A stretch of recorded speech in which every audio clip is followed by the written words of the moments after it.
2 shows every day, 6 days a week.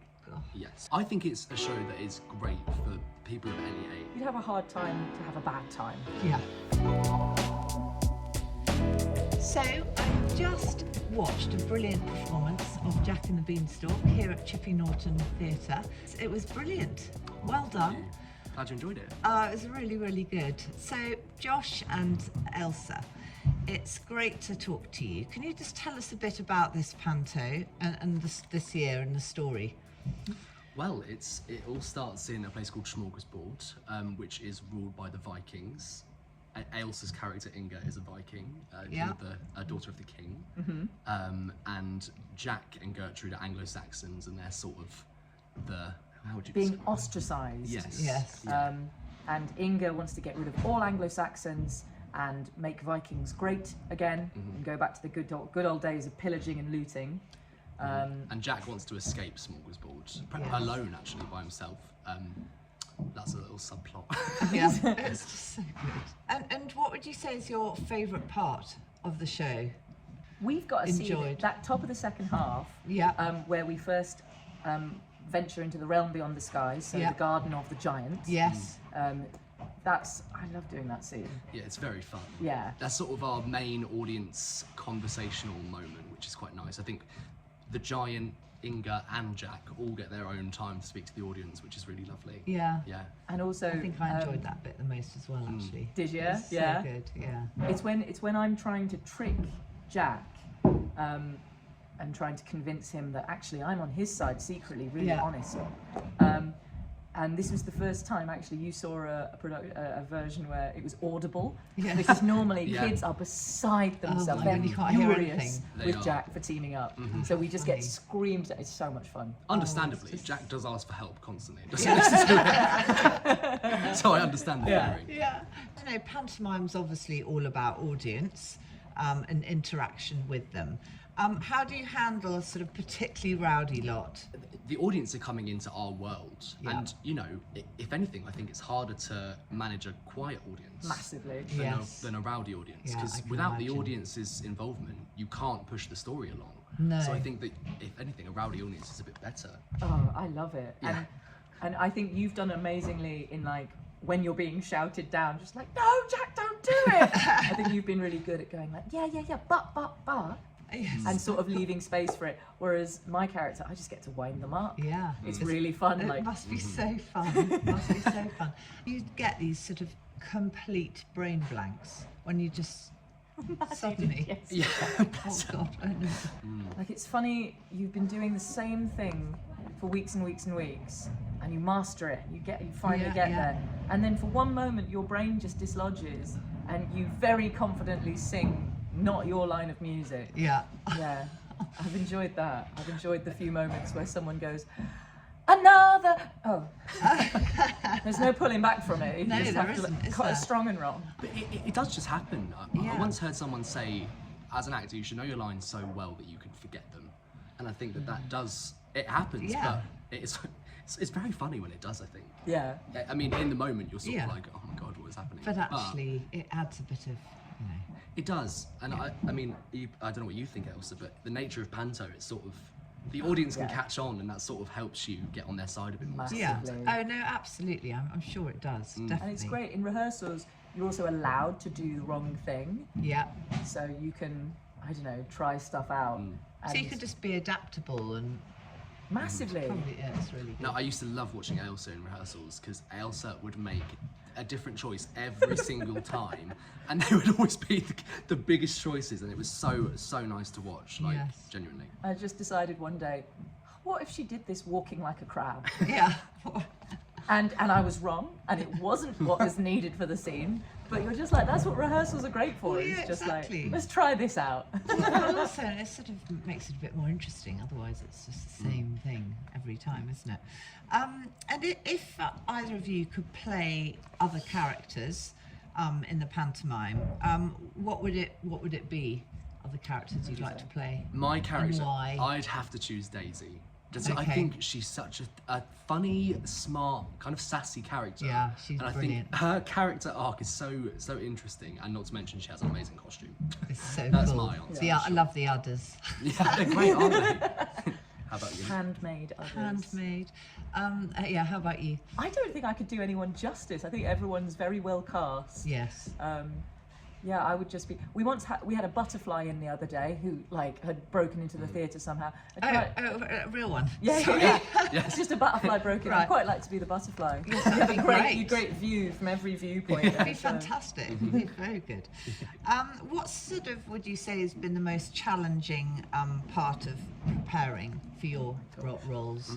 Well, What have you found? I just graduated drama school back in June. He's brand new. I'm a little baby. I'm Well a baby done. completely. Thank you. But Very good. one of the hardest things for me was actually sort of understanding the style of panto. It wasn't a style that we did at drama school, or not What at least do you one. do at drama school? I know. Well, I mean, we do a whole range of things, and I mean, I'm sure that elements of what we did do you could apply to panto, but I'd never been involved in a panto piece before Right, this. yeah. And I think my biggest challenge was sort of understanding how you have to change your own stagecraft to that, and also just the stylist. Like we have archetypes of characters that come up in pantos a lot, and understanding what they mean to the story and how to serve them. And I think that was my, very rewarding challenge, but that was my biggest one. How long do you have from sort of the start of rehearsals to the We've had performance? 3 weeks. 3 weeks, including tech. Yeah, 3.5. It's not that long, Yeah. is it? No. How do you keep your energy up during it? It must be exhausting. Well, How many performances are there a week? 12. 2 shows every day, 6 days a week. God. Yes, which is a lot in It's a a job lot. contract anyway. But I'm going to pass the phone over to Elsa here because Elsa's energy, it never dips. And sometimes I look at her coming out at a 10 a.m. show and I'm like, oh my God, how are you doing it? Like, I mean, there are the ways to preserve your energy, just looking after your body, eating solid meals, drinking water. But the master of conserving energy, how do you do it? I don't know, So do you never go out? Like Oh after? no, we do. we went out last night. Oh, did you? It was the kids' Christmas meal last night. Oh my goodness. Okay. Yeah. No, So, I just. You wait so long to do an acting job. Say you audition and maybe 1 in 20 auditions, you land the job. I And don't then you know. just It's got just to- the doing of it gives me such energy. it's It something makes you me love really and- happy. Yeah. Well, that's great. The times when I laze around are when I'm out of work. Oh, well, no, exactly. It's great, isn't it? And why should people come and watch Jack and the Beanstalk, would you say? I mean, I'm going to tell everyone they need to come and see it 'cause I thought it was absolutely brilliant. I think it's a show that is great for people of any age, genuinely. I mean, it was very funny. I'm so glad you thought that. Even in the last few weeks, we've had kids as young as 5, Yeah. and we've had older people as well. And it's just a show that has something for everyone. Yeah, it I really think does. The humour, it can be understood by, there's bits for the younger people, there's bits for the older people, same with the storyline, and the jokes. I just think it works for everyone, Oh, right? massively. It's witty. It's Just good. joyful. I think you'd have a hard time to have a bad time. Yeah. Because No, it's I just agree. it's just big and silly Yeah. and fun. And so colourful. It's uplifting, colourful, and it's a feast for the eyes, I think. I also think it's rare that you find a panto that is so fortunate in the terms of the writing. Like, not only did we have the original script written by Toby, obviously, but we also had original music as well, written by Sarah Travis. Yes. And that is such a rarity in pantos. Original music is crazy. Yeah, it is, because just they brilliant. normally do pop songs or Yeah, jukebox yeah. type of shows. It was but great music as well. It was. It really was. Yeah, it's great. It was really good. So, okay, question for you, Josh, as Jack. What was the best thing, would you say, about being the hero? Well, I have an interesting answer to this. Okay. Because I think for Jack, I mean, me personally, I actually don't necessarily see Jack as the hero. I see more as though Pipsqueak and Daisy and Gertrude as the heroes of the story, because really they come and save Jack. I think my favourite thing about playing Jack is that you get to see him grow up throughout the show, I think. Even though it's a short span of time, you do get to see his maturity come in, and he spends half of the show wanting to be alone and escape everyone, and then he comes to realise that actually to be happy and to get what you want, you need other people, and that all these other people are supporting you, and to stop running away from it. I just love the emotional journey he goes on, and the maturity he comes into at the end. Yes, no, it's very good. Have you always played the villain in plays, or? I've played villains in the past, but like this year has been really fun. I've played Celia in As You Like It. Okay. I've played. I've done a piece of new writing where I was representing vanity. Yeah. I played Antigone.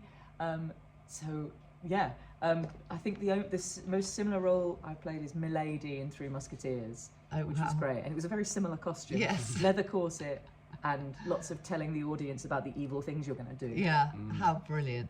How brilliant! And I bet you all have so much fun together. Do you all get on really well? Oh yeah, absolutely. It's So and warm. How such many a are warm in the environment. whole team vaguely? I mean, is it like As in behind the sort of behind the? God, I don't know. Lucy. You've got 2 technicians running around backstage doing all the 40. scene I don't know how changes, they do all that the so props. quickly. It's madness back there. They work incredibly hard.